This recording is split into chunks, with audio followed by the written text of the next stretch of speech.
പിതാവിന്റെയും പുത്രന്റെയും പരിശുദ്ധാത്മാവിന്റെയും നാമത്തിൽ ആമേൻ. അമ്മേ പരിശുദ്ധ അമ്മേ, അമ്മേ പരിശുദ്ധമേ, ദൈവമാതാവേ, കൃപാസനത്തിലൂടെ ഞങ്ങളുടെ ദേശത്തിനും അമ്മ മധ്യസ്ഥം തേടി തന്ന എല്ലാ അനുഗ്രഹങ്ങൾക്കും കൃപകൾക്കും ഞങ്ങളിപ്പോൾ ഹൃദയം നിറഞ്ഞ നന്ദി പറയുന്നു.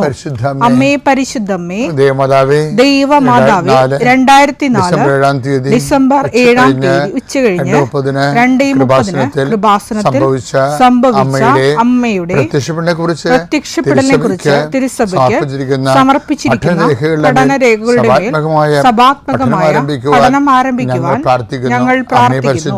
അമ്മേ പരിശുദ്ധമേ, ഭൂസ്വർലോകങ്ങളുടെ രാജ്ഞിയായ അങ്ങേയ്ക്ക് ഭൗമസംരക്ഷണത്തിനായി പ്രപഞ്ചപ്രകൃതിയെ തന്നെ തിരുസഭ പ്രതിഷ്ഠിക്കുവാൻ ഈ പ്രത്യക്ഷീകരണം വഴി ഇടയാക്കണമേ. പരിശുദ്ധമേ, ജപമാല മാതാവേ, സകല കൃപാസനം പ്രാർത്ഥനയോടും ചേർത്ത് ഞങ്ങളിപ്പോൾ പ്രാർത്ഥിക്കുന്ന ഈ കുടുംബത്തിന്റെ പ്രത്യേക നിയോഗം പറ മക്കളെ.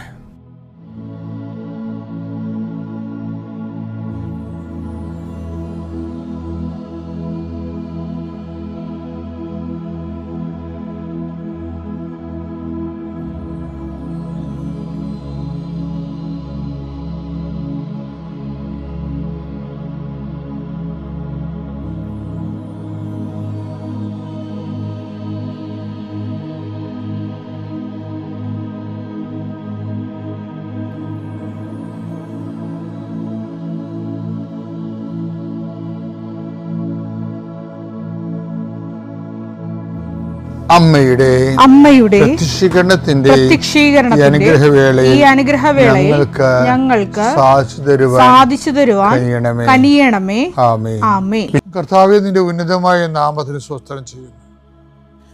കർത്താവേ, നിന്റെ വിശുദ്ധ പൗരോഹിത്യത്തെ മഹത്വപ്പെടുത്തണമേ. കർത്താവേ, സഭയിലുള്ള സാന്നിധ്യം പ്രകടമാക്കണമേ.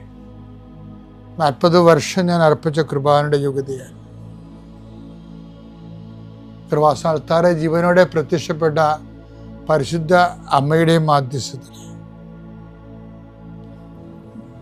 ഈ പ്രാർത്ഥന പ്രതീക്ഷിച്ചുകൊണ്ട് ലോകം മുഴുവനും വിവിധ സ്ഥലങ്ങളിൽ ജാഗ്രതയോടെ ഇരിക്കുന്ന ഓരോ മകൻ്റെ മേലും മകളുടെ മേലും കർത്താവേ, നിന്റെ തിരുമുറിവാർന്ന വലതുകരം ആണിപ്പെടുന്ന അത്ഭുതകരം വെക്കണമെന്ന് പ്രാർത്ഥിക്കുന്നു. കർത്താവ്, യാത്ര ചെയ്യുന്ന മക്കൾ, കർത്താവ് ഇൻ്റർവ്യൂ ഉള്ള മക്കൾ, കർത്താവ് പരീക്ഷ എഴുതുന്ന മക്കൾ, അനേകം മക്കൾ ആശീർവാദം വാങ്ങിച്ച് പോയിട്ടുണ്ട് പരീക്ഷ എഴുതാൻ വേണ്ടി. അവരെല്ലാം കർത്താവെ ആശീർവദിക്കണം. പരീക്ഷാ സമയങ്ങളിൽ കർത്താവെ അങ്ങ് അവിടെ കൂടെ വസിച്ചുകൊണ്ട് അവർക്ക് ചിലർക്ക് പരീക്ഷ എഴുതുന്നതിന് പ്രയാസമുള്ളവരുണ്ട്, ചിലർക്ക് ഓർമ്മ കിട്ടത്തില്ല, ഓർത്തെടുത്ത് കമ്പ്യൂട്ടറിൽ കറുപ്പിക്കാനോ വെളുപ്പിക്കാനോ പറ്റാത്തവരുണ്ട്, തീരുമാനം എടുക്കാൻ താമസം എടുക്കുന്നവരുണ്ട്. അവരെല്ലാവരെയും ഈശോയുടെ നാമത്തിൽ ഞാൻ ആശീർവദിക്കുന്നു. കുടുംബത്തിലെ പ്രത്യേക അവസ്ഥ കൊണ്ടും പിന്നെ ഹോസ്റ്റലിൽ അവിടെയൊക്കെ നിൽക്കുന്നവർ ഭക്ഷണമില്ലായ്മ കൊണ്ടും നല്ല ഭക്ഷണം കിട്ടാത്തത് കൊണ്ടും അവന് ഉറക്കമില്ലാത്തത് കൊണ്ടും വയറൊക്കെ മോശമായിരുന്നതുകൊണ്ടും പല ആൾക്കാർക്കും പലതരം ശാരീരികമായ പല അവശതകളും ഉള്ളതുകൊണ്ടും പല കാര്യങ്ങളെയും ബാധിക്കുകയും വേദനിക്കുകയും നിരാശപ്പെടുകയും സങ്കടപ്പെടുകയും എന്ത് ചെയ്യണമെന്ന് അറിയാൻ പാടില്ലാതെ ഒരാശ്വാസമില്ലാതെ പരക്കം പാകുകയും ചെയ്യുന്ന എല്ലാ മക്കളെയും ഞാൻ കൃപാസ്ഥാനത്താറെ ജീവനോടെ പ്രത്യക്ഷപ്പെട്ട പരിശുദ്ധമ്മയുടെ മാധ്യസ്ഥത്തിൽ നിന്നെ യേശുനാമത്തിൽ ആശീർവദിക്കുന്നു. ദൈവവേദലെ, നീ അനുഗ്രഹിക്കപ്പെട്ടവളാണ്, നീ അനുഗ്രഹിക്കപ്പെട്ടവനാണ്. നിൻ്റെ വഴികളിൽ നീ ഇന്ന് പോകുന്നിടത്തെല്ലാം കർത്താവ് നിന്നെ അനുഗ്രഹിക്കും. നിൻ്റെ വഴികളിൽ നീ ഇന്ന് സംസാരിക്കുന്നിടത്തെല്ലാം കർത്താവ് നിന്നെ അനുഗ്രഹിക്കും. ദൈവവേദലെ, നിൻ്റെ ഓരോ ഉദ്യമങ്ങളും നിൻ്റെ ഓരോ ചിന്തകളും നിൻ്റെ ഓരോ തീരുമാനങ്ങളും അത് അനുകൂലമാണ് നടക്കാനും അനുകൂലമല്ലെങ്കിൽ നിനക്കെതിരാണെങ്കിൽ നടത്താതിരിക്കാനും കർത്താവിൻ്റെ പരിശുദ്ധാത്മാവ് നിന്നെ ഗൈഡ് ചെയ്യട്ടെ. എൻ്റെ കർത്താവിൻ്റെ ഉന്നതമായ നാമത്തിൽ, സഭയുടെ അധികാരത്തിൽ, കുരിശിൻ്റെ അടയാളത്തിൽ, ദൈവത്തിൻ്റെ ശക്തിയാൽ ഇന്ന് നീ ചെയ്യുന്ന മുഴുവൻ കാര്യങ്ങളുടെ മേൽ ദൈവത്തിൻ്റെ കൃപ ചൊരിയട്ടെ. പരിശുദ്ധമ്മ ദൈവമാതാവ് നിനക്ക് വേണ്ടി മധ്യസ്ഥം വഹിക്കട്ടെ. പിതാവിൻ്റെയും പുത്രൻ്റെയും പരിശുദ്ധാത്മാവിൻ്റെയും നാമം. വിശ്വാസ പ്രമാണം. സർവശക്തനായ പിതാവും ആകാശത്തിൻ്റെയും ഭൂമിയുടെയും സൃഷ്ടാവുമായ ദൈവത്തിൽ ഞാൻ വിശ്വസിക്കുന്നു. അവിടുത്തെ ഏകപുത്രനും ഞങ്ങളുടെ കർത്താവുമായ ഈശോ മിശിഹായിലും ഞാൻ വിശ്വസിക്കുന്നു.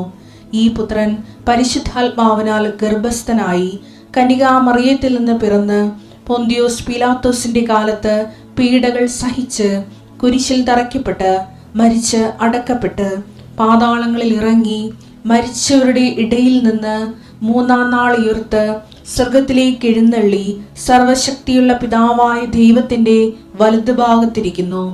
അവിടെ നിന്ന് ജീവിക്കുന്നവരെയും മരിച്ചവരെയും വിധിക്കുവാൻ വരുമെന്നും ഞാൻ വിശ്വസിക്കുന്നു. പരിശുദ്ധാത്മാവിലും ഞാൻ വിശ്വസിക്കുന്നു. വിശുദ്ധ കത്തോലിക്കാ സഭയിലും പുണ്യവാന്മാരുടെ ഐക്യത്തിലും പാപങ്ങളുടെ മോചനത്തിലും ശരീരത്തിന്റെ ഉയർപ്പിലും നിത്യമായ ജീവിതത്തിലും ഞാൻ വിശ്വസിക്കുന്നു. ആമേൻ. സ്വർഗ്ഗസ്ഥനായ ഞങ്ങളുടെ പിതാവേ, അങ്ങയുടെ നാമം പൂജിതമാകണമേ. അങ്ങയുടെ രാജ്യം വരണമേ. അങ്ങയുടെ തിരുമനസ് സ്വർഗത്തിലെ പോലെ ഭൂമിയിലുമാകണമേ. അന്നു വേണ്ടുന്ന ആഹാരം ഇന്ന് ഞങ്ങൾക്ക് തരണമേ. ഞങ്ങളോട് തെറ്റ് ചെയ്യുന്നവരോട് ഞങ്ങൾ ക്ഷമിക്കുന്നത് പോലെ ഞങ്ങളുടെ തെറ്റുകൾ ഞങ്ങളോടും ക്ഷമിക്കണമേ. ഞങ്ങളെ പ്രലോഭനത്തിൽ ഉൾപ്പെടുത്തരുതേ, തിന്മയിൽ ഞങ്ങൾ രക്ഷിക്കണമേ. ആമേൻ. നന്മ നിറഞ്ഞ മറിയമേ, സ്വസ്തി. കർത്താവ് അങ്ങയുടെ കൂടെ സ്ത്രീകളിൽ അങ്ങ് അനുഗ്രഹിക്കപ്പെട്ടവളാകുന്നു. അങ്ങയുടെ ഉദരത്തിൻ ഫലമായി ഈശോ അനുഗ്രഹിക്കപ്പെട്ടവനാകുന്നു. പരിശുദ്ധ മറിയമേ, തമ്പുരാന്റെ അമ്മേ, പാപികളായ ഞങ്ങൾക്ക് വേണ്ടി ഇപ്പോഴും ഞങ്ങളുടെ മരണസമയത്തും തമ്പുരാനോട് അപേക്ഷിക്കണമേ. ആമേൻ. എൻ്റെ പ്രിയപ്പെട്ടവർ, നമ്മൾ ഇന്നലെ കണ്ടത് എന്താണെന്നറിയോ? ഈ നിലനിൽപ്പില്ലേ, നിലനിൽപ്പ് ഒരു ചില്ലറ വിഷയമല്ല കേട്ടോ. കണ്ടിന്യൂറ്റി, കവനൻ്റ് ആൻഡ് കണ്ടിന്യൂറ്റി എന്നുള്ള സബ്ജക്റ്റ് പറയണത്. അതിനോട് ബന്ധപ്പെട്ടൊരു വാക്കാണ് യോഹന്നാൻ 15:16. നിങ്ങൾ എന്നെ തിരഞ്ഞെടുക്കുകയല്ല, നിങ്ങൾ എന്നെ തിരഞ്ഞെടുക്കുകയല്ല, ഞാൻ നിങ്ങളെ തിരഞ്ഞെടുക്കുകയാണ് ചെയ്തത്. അതാണ് വിഷയം. ഞാൻ ഇപ്പം ഉടമ്പടി എടുക്കുന്ന ആൾക്കാർ ഓർത്തേക്കണം, നിങ്ങൾ വന്ന് ഇടിച്ചു തല്ലി കയറി മസിലി പിടിച്ച് ഉടമ്പടി എടുത്തുകൊണ്ട് പോയതല്ല, ദൈവം നിങ്ങളെ കൊണ്ട് എടുപ്പിച്ചതാണ്. നിങ്ങൾ പോയി ഫലം പുറപ്പെടുവിക്കുന്നത്. ഉടമ്പെടുത്തത് എന്തിനാണ്? പോയി ഫലം പ്രകടിപ്പിക്കുന്നതിനും നിങ്ങളുടെ ഫലം നിലനിൽക്കുന്നതിന് വേണ്ടി ഞാൻ നിങ്ങളെ നിയോഗിച്ചിരിക്കുന്നു. ഈ എല്ലാ പ്രേക്ഷിത പ്രവർത്തനങ്ങൾക്കും സുരക്ഷിത പ്രവർത്തനങ്ങൾക്കും നിങ്ങളെ നിയോഗിച്ചത് ആരാണ്? ഈശോ തന്നെയാണ്. അപ്പം അങ്ങനെ നിയോഗിക്കപ്പെടുമ്പോൾ നിങ്ങൾക്ക് യേശുവാണ് എന്നെ നിയോഗിച്ചത് എന്നുള്ള ബോധം ഉണ്ടാവേണ്ടതാണ്. നമുക്ക് യേശുവാണ് എന്നെ നിയോഗിച്ചത്. ഞങ്ങൾക്കൊക്കെ ഇപ്പോൾ തിരുപ്പട്ടം മേടിക്കുമ്പോഴേ സത്യമായിട്ട് ആ ബോധമുണ്ട്. കർത്താവിൻ്റെ നിയോഗത്തിലാണ് നമ്മൾ ഒരു രൂപത്തിലാണ് ഇൻകാർണേറ്റ് ചെയ്ത് വർക്ക് ചെയ്യുന്നത്. പക്ഷേ എല്ലാ രൂപതയും റിലീജിയസും എല്ലാം ബേസിക്കായിട്ട് ആര് വിളിച്ചതാണ്? ഈശോ വിളിച്ച് നിയോഗിച്ചതാണ്. അതുകൊണ്ടാണ് നമ്മൾ ഓരോ വിഷയങ്ങൾ ഏറ്റെടുക്കുന്നത്. നമ്മുടെ മനസാക്ഷി ഈശോ നമ്മളിൽ വസിച്ചുകൊണ്ട്, നാളെ നമ്മളത് കാണും, ഈശോ വസിച്ചുകൊണ്ട് ഈശോയുടെ പ്രവർത്തി ചെയ്യുന്നതിനെക്കുറിച്ച് നമ്മൾ കാണും. അത് നിങ്ങൾ അതിലേക്ക് വരണമെന്ന് എൻ്റെ അച്ഛൻ്റെ അഭിപ്രായം. ഇപ്പോഴെന്താ വിഷയം എന്ന് പറയുന്നത്? നമ്മൾ പറഞ്ഞുകൊണ്ടിരിക്കുന്ന വിഷയം നമ്മൾ ചെയ്യുന്ന എല്ലാ സുവിശേഷ പ്രവർത്തനം, അതുപോലെ തന്നെ രോഗി പരിചരണം, അതുപോലെ തന്നെ ദിവ്യകാരുണ്യ പ്രവർത്തനങ്ങൾ എല്ലാം ദൈവം കൽപ്പിച്ചതുപോലെ ചെയ്യണം. പൗലോസ് 10 ദിവസത്തിനെക്കുറിച്ച് നല്ലവണ്ണം പറയുന്നുണ്ട്. പ്രസംഗിക്കുന്നവൻ കർത്താവിൽ അരുളപ്പാട് ലഭിച്ച പോലെ പ്രസംഗിക്കട്ടെ. 1 Petrus 4:11. പ്രസംഗിക്കുന്നവൻ ദൈവത്തിന്റെ അരുളപ്പാട് നൽകുന്നവനെ പോലെ പ്രസംഗിക്കട്ടെ. ദൈവത്തിന്റെ അരുളപ്പാട് നൽകുന്നവനെ പോലെ പ്രസംഗിക്കട്ടെ. ശുശ്രൂഷിക്കുന്നവൻ ദൈവത്തിൽ നിന്ന് ലഭിച്ച ശക്തി കൊണ്ട്. ഈ പള്ളികളിലൊക്കെ പ്രസംഗത്തിന്റെ പുസ്തകം നോക്കി ചില അച്ഛന്മാർ കഥകൾ പറയത്തില്ലേ? കൃപാസനത്തിന്റെ കേമത്തം പറയുകയല്ല, പക്ഷെ നിങ്ങൾ കേട്ടിട്ടുണ്ട് കൃപാസനത്തിൽ വല്ലപ്പോഴും കഥ പറയുന്നത്. നിങ്ങൾ ഉറങ്ങിയാലും തൂങ്ങിയാലും I will not say any story. എന്താ കാര്യം? ഇതാണ് കാരണം. പ്രസംഗിക്കുന്നവൻ എന്ത് ചെയ്യണം? ദൈവത്തിന്റെ അരുളപ്പാട് നൽകുന്നവനെ പോലെ പ്രസംഗിക്കട്ടെ. ശുശ്രൂഷിക്കുന്നവൻ നിങ്ങൾ ആതുര സേവനത്തിന് പോകത്തില്ലേ? കേട്ടോ, ദൈവത്തിൽ നിന്ന് ലഭിച്ച ശക്തി കൊണ്ട് എന്ന പോലെ ശുശ്രൂഷിക്കുന്നവന് ശക്തി വേണം. അല്ല ഉടമ്പടി എടുത്തതെന്ന് പറഞ്ഞ് ഓടിക്കെട്ടി നേരെ ആശുപത്രിയിലോട്ട് പോകരുത്. കുറച്ച് കഴിയുമ്പോൾ തളരും, മടുക്കും, മുരണിപ്പ് തോന്നിക്കും. ഞങ്ങളുടെ നാട്ടിലൊക്കെ പറയണം മുരണിപ്പ്. ബോറടിക്കത്തില്ലേ? അതിനാണ് മുരണിപ്പെന്ന് പറഞ്ഞത്. നിങ്ങളുടെ നാട്ടിലൊക്കെ എന്ത് പറയുന്നത് എനിക്ക് അറിയത്തില്ല. ഇങ്ങനെ ബോറടിക്കും നമുക്ക് വർക്ക്. അപ്പോൾ അതിനെന്താ വെച്ചാൽ അതിനെന്താ ചെയ്യേണ്ടത്? ദൈവത്തിൽ നിന്ന് ശക്തി ലഭിക്കണം. വെച്ചാൽ ഈ വിഷയം വെച്ചുകൊണ്ട് നമ്മൾ ആതുര സേവനം, ഇപ്പം ഞങ്ങളൊക്കെ ഉള്ള കാര്യം പറയാം. നിങ്ങളുടെ മുമ്പിൽ നിൽക്കുമ്പോഴും സുവിശേഷ വേലയ്ക്ക് പോകുമ്പോഴും ഞാൻ സമരത്തിനൊക്കെ പോകും, ചില അവകാശ പോരാട്ടത്തിനൊക്കെ പോകും. അപ്പോഴൊക്കെ എല്ലാം ഒരു 3-4 ജപമാലയൊക്കെ ചൊല്ലിയിട്ടാണ് പോണത്. പിന്നെ രാത്രിയും പകലും പ്രാർത്ഥിക്കുമ്പോഴൊക്കെ പിറ്റേ ദിവസം നടക്കാനുള്ള എല്ലാ വിഷയവും സമർപ്പിക്കും. അതാണ് ഈ പടം ഒന്നിൽ വായിച്ചത്. പ്രസംഗിക്കുന്നവൻ ദൈവത്തിന്റെ അരുളപ്പാട് നൽകുന്നവനെ പോലെ, ദൈവത്തിന്റെ അരുളപ്പാട് നൽകുന്ന പോലെ പ്രസംഗിക്കട്ടെ. ശുശ്രൂഷിക്കുന്നവൻ ദൈവത്തിൽ നിന്ന് ലഭിച്ച ശക്തി കൊണ്ട് എന്ന പോലെ ശുശ്രൂഷിക്കട്ടെ.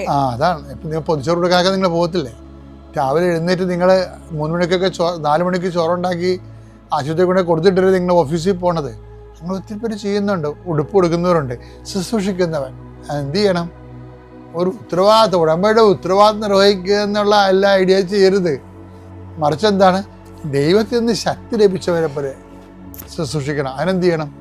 നമ്മളിരുന്ന് ആ വിഷയം സമർപ്പിച്ച്, കർത്താവേ, എന്നെ ഇതിലേക്ക് കൊണ്ടുവന്നതിനും എന്നെ ഇത് ഏൽപ്പിച്ചതിനും അങ്ങയ്ക്ക് വേണ്ടി ഈ ജോലി ചെയ്യാൻ എനിക്ക് അവസരം തന്നതിനും നന്ദി പറയുന്നു. അമ്മേ, പരിശുദ്ധമ്മേ, ദേവമാതാവേ, എല്ലാ വിശുദ്ധന്മാരെ, മാലാഖമാരെ, എൻ്റെ ശുശ്രൂഷ നിങ്ങളുടെ ശുശ്രൂഷ ചേർത്ത് വെച്ചുകൊണ്ട് ഞാൻ സമർപ്പിക്കുന്നു. എന്നെ ശുശ്രൂഷ ചെയ്യാൻ എനിക്ക് വേണ്ടി പ്രാർത്ഥിക്കണമേ. കർത്താവേ, എന്നെ ശക്തീകരിക്കണമേ. അങ്ങനെ പ്രാർത്ഥിക്കണേ. അപ്പോൾ ഇടിവിട്ട് അനുഭവമായിരിക്കും. പരിശുദ്ധ പരമദിവ്യകാരുണ്യത്തിന്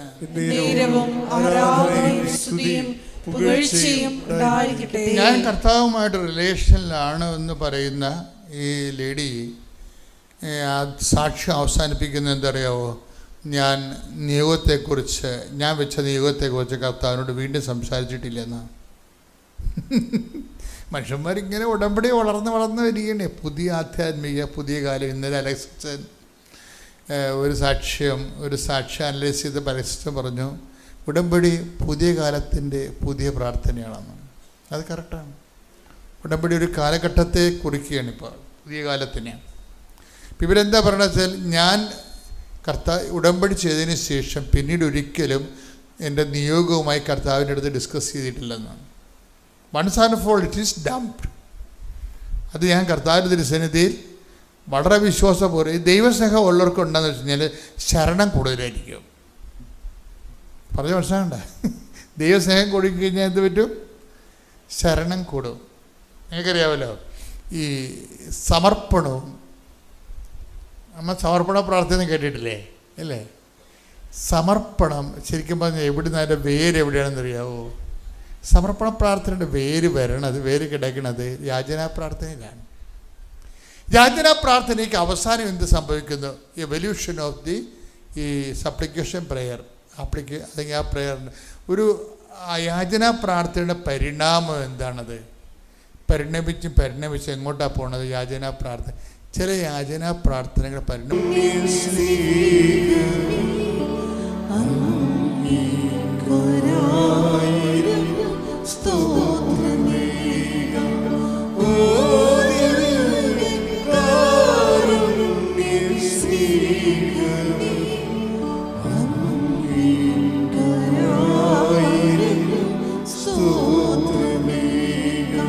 പരിശുദ്ധ പരമദിവ്യകാരുണ്യത്തിന് ആരാധനയും സ്തുതിയും പുകഴ്ചയും ഉണ്ടായിരിക്കട്ടെ.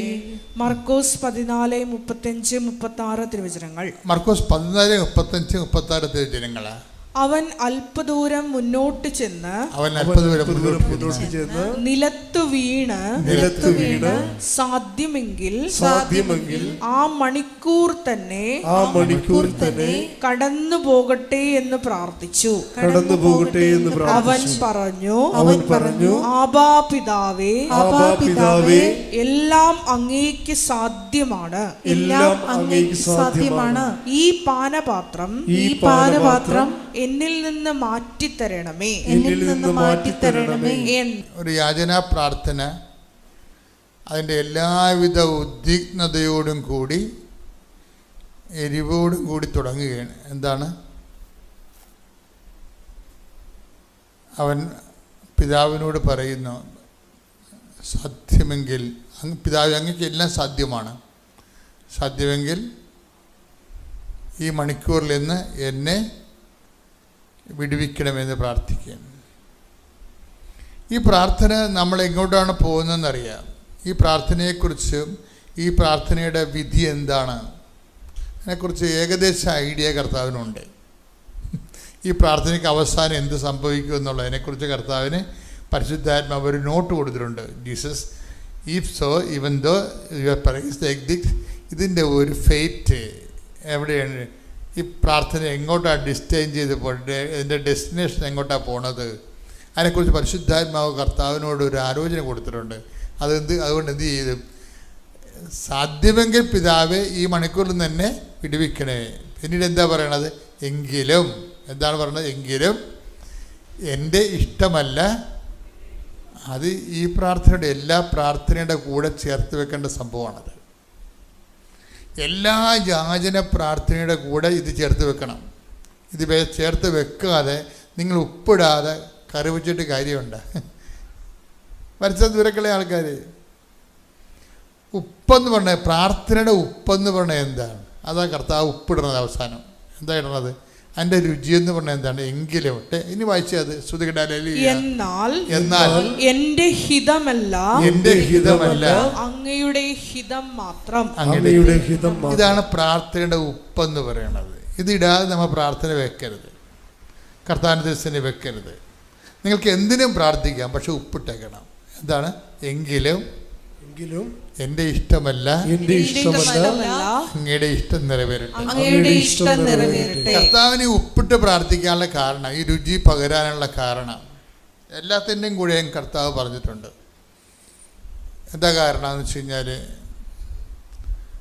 ഇതിൻ്റെ ഈ പ്രാർത്ഥനയുടെ വിധിയെക്കുറിച്ച് കർത്താവിന് ഏറെക്കുറെ ഒരു ഐഡിയ, പരിശുദ്ധാത്മാവ് ഒരു ആലോചന കൊടുത്തിട്ടുണ്ട്. എന്താണ്? ഈ പ്രാർത്ഥന മിക്കവാറും കേൾക്കാനുള്ള ഈ പാനപാത്രം എടുത്തു മാറുന്നതല്ലേ പ്രാർത്ഥിക്കണത്. അപ്പോൾ പരിശുദ്ധാത്മാവ് കർത്താവിൻ്റെ കൂടെ ഉണ്ടല്ലോ. പരിശുദ്ധാത്മാവ് പറയാൻ നിനക്ക്, എന്നിട്ട് ഈ മനുഷ്യാവസ്ഥയിൽ ഇത് പറയാതിരിക്കാൻ പറ്റത്തില്ല. ഇത് പറയണ എന്താണെന്ന് വെച്ച് കഴിഞ്ഞാൽ, ദൈവത്തിൻ്റെ തിരുമനസ്സിൽ നീ കീഴ്പ്പെടുന്നു എന്നുള്ള ദൈവത്തെ ധരിപ്പിക്കാൻ വേണ്ടിയാണ് നിന്നെക്കൊണ്ട് യാചനാ പ്രാർത്ഥന നടത്തിക്കുന്നത്. പറഞ്ഞ മനസ്സിലായില്ലേ? അത് ഇതിൻ്റെ കുറച്ച് ബുദ്ധി ഉപയോഗിക്കേണ്ടി വരും. എന്ന് വെച്ച് കഴിഞ്ഞാൽ, ആദ്യമേ ഇത് നടക്കാത്തൊരു കാര്യമാണ്. എന്നിട്ട് പിന്നെ നടക്കാത്ത കാര്യം എന്തിനാണ് പ്രാർത്ഥിക്കാൻ പോണത്? നടക്കാത്ത കാര്യം പ്രാർത്ഥിക്കാൻ കാരണം ദൈവത്തിൻ്റെ കാര്യമാണ്. ഇതിനെതിരെ ഉത്തരവാദിത്തം നടക്കണമെന്നുണ്ടെങ്കിൽ അതിനോട് എനിക്ക് ഒരു ആത്മൈക്യം ഉണ്ടെന്ന് പറയാൻ വേണ്ടിയാണ്. അങ്ങയുടെ നാമം പൂജിതമാകണമേ, അങ്ങയുടെ രാജ്യം വരണമേ. ആ കണ്ടന്റ് വയസ്സിൻ്റെ ചേർക്കുകയാണ് സംഭവം. ആ യാചന പ്രാർത്ഥന നടക്കത്തില്ലെന്നുള്ള കർത്താവിന് വൃത്തിയായിട്ട് അറിയാം. എന്താണ് ചോദിക്കാൻ പാടില്ലാത്തൊരു കാര്യം എന്താണ് ചോദിച്ചിരിക്കുന്നത്? കർത്താവ് എന്താ ചോദിച്ചിരിക്കണത്? 14:32 എന്താ പറയണത്? എന്താ ചോദിച്ചത്? കർത്താവ് എന്താ ചോദിച്ചത്? ശ്രദ്ധിക്കണേ മക്കളെ, വളരെ സീരിയസ് ആയിട്ടൊരു പഠനം പോവുകയാണ്. അവൻ അല്പദൂരം മുന്നോട്ട് ചെന്ന്, അവന്റെ അല്പദൂരം മുന്നോട്ട് ചെന്ന് നിലത്തു വീണ് സാധ്യമെങ്കിൽ ആ മണിക്കൂർ തന്നെ കടന്നു പോകട്ടെ എന്ന് പ്രാർത്ഥിച്ചു. അപ്പൊ ഈ മണിക്കൂർ തന്നെ കടന്നു പോകട്ടെ എന്ന് പ്രാർത്ഥിച്ചു അല്ലേ? ഈ പ്രാർത്ഥന പ്രാർത്ഥിക്കുമ്പോൾ തന്നെ അറിയാം ഈ പ്രാർത്ഥന നടക്കത്തില്ലെന്ന്. രണ്ട് കാര്യം കൊണ്ട് അറിയാം. എന്തൊക്കെയാണ് അറിയണത്? ഈ പ്രാർത്ഥന നടക്കത്തില്ലെന്ന്. എന്നിട്ട് ഈശോ പ്രാർത്ഥിക്കുകയാണ്. നടക്കാത്ത ഒരു കാര്യമാണ്, എങ്കിലും അത് പ്രാർത്ഥനയാക്കി വെച്ചേക്കാണ്. ഇതിൻ്റെ അകത്ത് വരുന്ന രണ്ട് കണ്ടന്റ് ഉണ്ട്. എന്താണെന്ന് വെച്ചാൽ, ഒന്ന് നടക്കത്തില്ലെന്ന് അറിഞ്ഞിട്ട് വീണ്ടും പ്രാർത്ഥിക്കുകയാണ്. എന്നാൽ പിന്നെ എന്തിനാണ് വീണ്ടും പ്രാർത്ഥിക്കണത്? നടക്കത്തില്ലെന്ന് അറിയണത് എന്തുകൊണ്ടാണ്? പരിശുദ്ധാത്മാവ് കൂടെ ഉള്ളത് കൊണ്ട് പരിശുദ്ധ അറിയിക്കുകയാണ്. പിന്നെ എന്താണ്? ഈ മണിക്കൂറിന് വേണ്ടിയാണല്ലോ ഞാൻ ഇതിലേക്ക് വന്നതെന്ന് ഈശോ തന്നെ പറയുന്നുണ്ട്. അപ്പം തന്നെ ഈ പ്രാർത്ഥന പൊട്ടത്തില്ലേ? ശ്രദ്ധിക്കട്ടെ. ഹല്ലേലൂയ, ഹല്ലേലൂയ, ഹല്ലേലൂയ, ഹല്ലേലൂയ. യേശുവേ നന്ദി. ഹല്ലേലൂയ, ഹല്ലേലൂയ, ഹല്ലേലൂയ. യേശുവേ ആരാധന, ആരാധന, ആരാധന. യേശുവേ നന്ദി. മഹത്വം, മഹത്വം, മഹത്വം, മഹത്വം, മഹത്വം. ഹല്ലേലൂയ, ഹല്ലേലൂയ, ഹല്ലേലൂയ, ഹല്ലേലൂയ, ഹല്ലേലൂയ.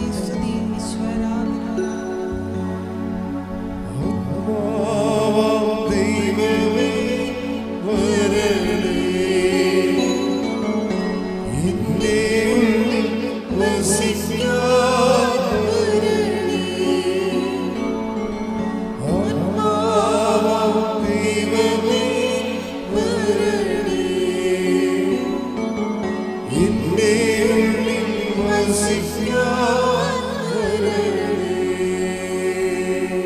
തുടങ്ങി. പിറ്റേ ദിവസം 11 മണിയോടെ 12:30 ടിക്കറ്റ് അവിടെ വെച്ച് കോളേജ് വെച്ച് തന്നെ അവൻ ടിക്കറ്റ് ബുക്ക് ചെയ്തിരുന്നു.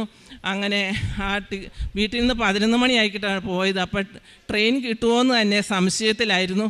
അപ്പോൾ എല്ലാവരും കൊച്ചിന് കുറേ കാര്യങ്ങൾ ചെയ്യാനുണ്ടായിരുന്നുകൊണ്ടാണ് താമസിക്കാനിടയായത്.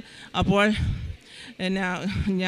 ഞാൻ യൂട്യൂബിൽ മോളെന്നെ സാക്ഷ്യങ്ങൾ കേൾപ്പിച്ചിട്ടുണ്ട്, മാതാവ് സമയത്തിൻ്റെ മാതാവാണെന്ന്. അപ്പോൾ എന്നെയും കൂടെ കൊണ്ടായി എൻ്റെ മോളുടെ വീട്ടിലാക്കിയിട്ട് പോകാനാണ് വെച്ചിരുന്നത്. അപ്പോൾ ഇടയ്ക്ക് വെച്ച് എന്നെ വണ്ടിയിൽ നിന്ന് ഇറക്കിയിട്ട് പറഞ്ഞു, അമ്മ ഞാൻ 2 വീലറിൽ അവിടം വരെ കൊണ്ടുപോകാൻ പാടാണ്, അതുകൊണ്ട് അമ്മ ഇവിടുന്ന് ബസ്സിന് പോക്കോ, ഞാൻ 2 വീലർ അവിടെ കൊണ്ട് വെച്ചിട്ട് പൊക്കോളാമെന്ന് പറഞ്ഞു. അപ്പോൾ ഞാൻ മാതാവിനോട് പ്രാർത്ഥിച്ചു, മാതാവേ ഒരു 10 മിനിറ്റ് എൻ്റെ മകൻ അവിടെ ചെന്ന് കഴിഞ്ഞ് ഈ ട്രെയിൻ കിട്ടണം, അല്ലെങ്കിൽ അവൻ അവിടെ ചെന്ന് മടങ്ങി തിരികെ വെറുതെ പോരേണ്ട വരും. പിറ്റേ ദിവസമാണ് ഇൻ്റർവ്യൂ. അത് അറ്റൻഡ് ചെയ്യാനും പറ്റത്തില്ല. മാതാവിൻ്റെ അനുഗ്രഹം കൊണ്ട് മകൻ അവിടെ ചെന്ന് 10 മിനിറ്റ് കൊണ്ട് വണ്ടി വരികയും ട്രെയിൻ കിട്ടുകയും ചെയ്തു. അവിടെ പിറ്റേ ദിവസം ഉച്ചയോടെ എത്തിയ അതിൻ്റെ പിറ്റേ ദിവസമാണ് അവൻ ഇൻ്റർവ്യൂ നടന്നത്. അപ്പോൾ എനിക്കും വിശ്വാസം വർദ്ധിച്ചു. ഞാൻ മാതാവിനോട് പറഞ്ഞു, മാതാവേ എൻ്റെ മകനായി ഇൻ്റർവ്യൂ പാസ്സായി വരണം, അവൻ തോറ്റ് അവിടുന്ന് വിഷമിച്ച് വരാൻ ഒരിക്കലും ഇവിടെ വരരുത്, അവന് വേറൊരു വഴിയില്ല, അതുകൊണ്ട് മാതാവ് അവനെ ജയിപ്പിക്കണം. അമ്മ ഞാനിവിടെ ഉപവാസം എടുത്ത് പ്രാർത്ഥിച്ചു കൊന്ത ചൊല്ലിക്കൊണ്ടിരുന്നു അവൻ്റെ ഇൻ്റർവ്യൂവിൻ്റെ ദിവസത്തിൽ. അങ്ങനെ അപ്രകാരം അവൻ ആ ഇൻ്റർവ്യൂ 3 ട്രിപ്പ് ഇൻ്റർവ്യൂ ചെയ്തു. 3ാമത്തേലും അവൻ പാസ്സായി. അപ്പോൾ അവൻ്റെ സർട്ടിഫിക്കറ്റ് വെച്ച് അവന് നല്ലൊരു ജോലി കിട്ടണം. അപ്പോൾ അവന് ട്രെയിനിങ് വളരെ കുറവായി, ട്രെയിനിങ് ഇല്ലായതുകൊണ്ട് ആ മാഡം പറഞ്ഞു, നിനക്ക് നല്ല ജോലി കിട്ടേണ്ടതാണ്, പക്ഷേ ട്രെയിനിങ് ഇല്ലാത്തതാണ് എന്ന് പറഞ്ഞു. അപ്പോൾ അവൻ പറഞ്ഞു, എനിക്ക് വേറെ ഇനിയിപ്പോൾ ഒന്നിനും പോകാൻ പറ്റത്തില്ല, അതുകൊണ്ട് എനിക്ക് ഇത് തന്നെ മതി. അപ്പോൾ അങ്ങനെ ആ ജോലി കിട്ടി. അപ്പോൾ ആ ഇൻ്റർവ്യൂ പാസ്സായി തിരിച്ച് ഇവിടെ വരികയും ഞാനിവിടെ കഴിഞ്ഞ നവംബർ 29 മോൻ ഇൻ്റർവ്യൂ പാസ്സായി. ഞാൻ ഡിസംബർ 3 വന്ന് ഇവിടെ ഉടമ്പടി എടുത്തു. അങ്ങനെ നിയോഗം വെച്ചിട്ടുണ്ടായിരുന്നു. അങ്ങനെ ഉടമ്പടി എടുക്കുന്നതിന് മുന്നേ എൻ്റെ മോനൊരു ജോലിയുടെ വഴി തെളിഞ്ഞു തന്ന അമ്മയ്ക്ക് ഒരാരും ഈശോയ്ക്ക് നന്ദി പറയുന്നു. അപ്രകാരം ആ ഇൻ്റർവ്യൂ അവൻ 5 മാസം കഴിഞ്ഞാണ് പിന്നെ അതിൻ്റെ പേപ്പർ വർക്കെല്ലാം കഴിഞ്ഞ് പോയത്. കഴിഞ്ഞ മാസം 26 പോയത്. അതിനുള്ളിൽ അവൻ ചെറിയൊരു വർക്ക് എറണാകുളത്ത് ചെയ്യുന്നുണ്ടായിരുന്നു. അപ്പോൾ റിസൈൻ ഞാൻ ചെയ്യാനായിട്ട് കഴിഞ്ഞ മാർച്ച് 30 പോയവർക്ക് ഒരു ആക്സിഡൻറ്റ് പറ്റി. ഒരു ബുള്ളറ്റ് വന്ന് മോൻ്റെ കാലിനിട്ട് ഇടിച്ചു. പക്ഷേ 2 ബൈക്കുകൾക്ക് നല്ല പരിക്കുണ്ടായെങ്കിലും എൻ്റെ മോൻ്റെ കാലിന് ചെറിയൊരു പോറൽ മാത്രം, ഒരു തൊലി പോലും പൊട്ടാൻ മാതാവോ ഈശോയെ അനുഗ്രഹിച്ച് സമ്മതിച്ചില്ല. അപ്പോൾ തിരിച്ച് അവൻ ആക്സിഡൻറ്റ് പറ്റിയപ്പോൾ ഞങ്ങളെ അറിയിച്ചില്ല. അവൻ്റെ കൂട്ടുകാരനെ വിളിച്ചു പറഞ്ഞു, എനിക്കിങ്ങനെ ആക്സിഡൻറ്റ് പറ്റിയ. അപ്പോൾ അവൻ വീണത് സ്ഥലത്ത് തന്നെ ഈശോയുടെയും മാതാവിൻ്റെയും കരുത്തിലാണ് വീണതെന്ന് ഞാൻ കരുതുന്നു. കാരണം അവിടെ നിന്ന ആളുകൾ അപ്പോൾ തന്നെ വാരിയെടുത്ത് അവനെ ഒരു കസേരയിലെത്തി പെട്ടെന്ന് ആംബുലൻസ് വരുത്തി അവർ തന്നെ പെട്ടെന്ന് ആശുപത്രി എത്തിക്കുകയും പെട്ടെന്ന് എന്തോ സംഭവിച്ചെന്നുള്ളതിൽ മകനൊന്നും മിണ്ടാൻ പറ്റാത്ത അവസ്ഥയായിരുന്നു. അപ്പോൾ അവർ പിന്നെ കുറച്ച് നേരം കഴിയുമ്പോൾ നോർമലായി. ഇപ്പോൾ കാല് കുത്താൻ പറ്റാഞ്ഞുകൊണ്ട് ഒരു അസ്ഥി വിഭാഗം ഡോക്ടറെ കാണിക്കാൻ വേറൊരു ആശുപത്രിയിലേക്ക് വന്നു. അപ്പോഴത്തേനും കൂട്ടുകാരനെത്തുകയും അവിടുന്ന് ആ അസ്ഥി വിഭാഗത്തിൽ കൊണ്ട് കാണിച്ച് ഒരു ചെറിയ പൊട്ട്, ഒരു സ്പാർക്ക് പോലത്തെ പൊട്ടൽ മാത്രമേ ഉണ്ടായുള്ളൂ. പക്ഷേ ബൈക്കുകൾക്ക് രണ്ടും പറ്റിയത് 8,000 രൂപയും അങ്ങനെ ഒരേ വലിയ തുകകളുടെ അപകടം ഇതാണ് പറ്റിയത്. പക്ഷേ എൻ്റെ മോൻ്റെ കാലിന് ചെറിയ രീതിയിലാണ്. അപ്പോൾ എൻ്റെ മോൻ അടുത്ത് വരാറായപ്പോഴാണ് ഞങ്ങളെ അറിയിച്ചത്. മോളെ വിളിച്ച് പറഞ്ഞു, മോളോട് പറഞ്ഞ് എൻ്റെ കാലിന് ഇങ്ങനെ ഒരു അപകടം പറ്റി, ഞാൻ വീട്ടിൽ അടുത്തെത്താറായി എന്ന് പറഞ്ഞു. അപ്പോഴാണ് ഞങ്ങൾ ഈ വിവരം അറിയുന്നത്. അന്നേരം ഞങ്ങൾ